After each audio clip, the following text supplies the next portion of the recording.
Well, let's bring in our correspondent, Katie Barnfield, who's in Middlesbrough for us. And Katie, we now know the identities of the 5 in the car, the Volkswagen Passat.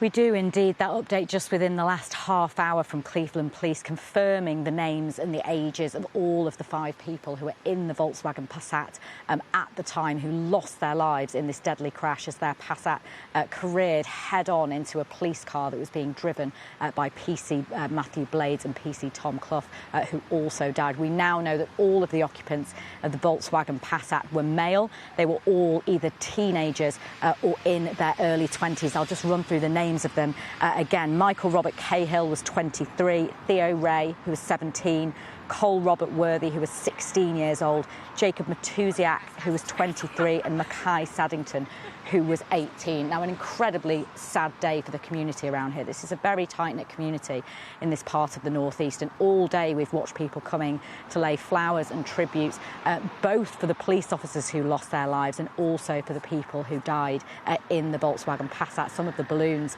behind me here have been left for Michael, who of course is one of the people, Michael Cahill, who lost his life in the Passat. Several notes have been written in memory of the people who lost their lives. We've also seen a couple of police officers in uniform coming to lay flowers and pay tribute to their colleagues. Now, the investigation here is still ongoing as well. There is still a large section of the A66 that's closed behind me at the moment while police continue their investigations. We've been watching over the past 24 hours police forensics teams coming in, combing through the debris from that crash. We saw a car being moved on by a recovery team yesterday evening, so they will be continuing their work to piece together their investigation. There also is an investigation simultaneously ongoing by the Independent Office for Police Conduct. That's standard in any case where there are deaths, where the police are involved.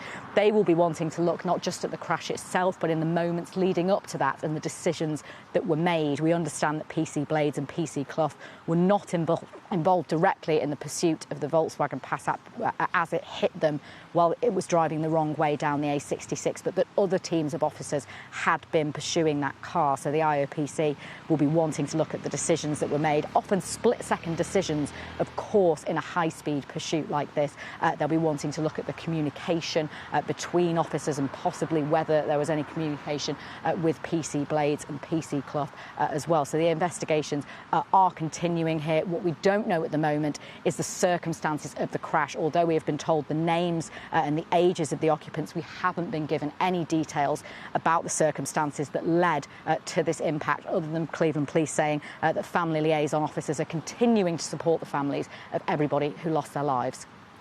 Katie, we had that emotional statement from the Chief Constable of Cleveland Police, Victoria Fuller, yesterday. Just give us a depth of the sense of emotion as well, even today, within the local community.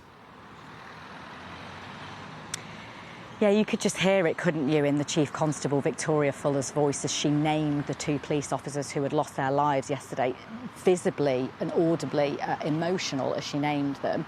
She spoke about having visited their families personally to break the news to them, which we can imagine must have been very difficult, particularly as Cleveland Police is quite a small force and quite a tight-knit community around here.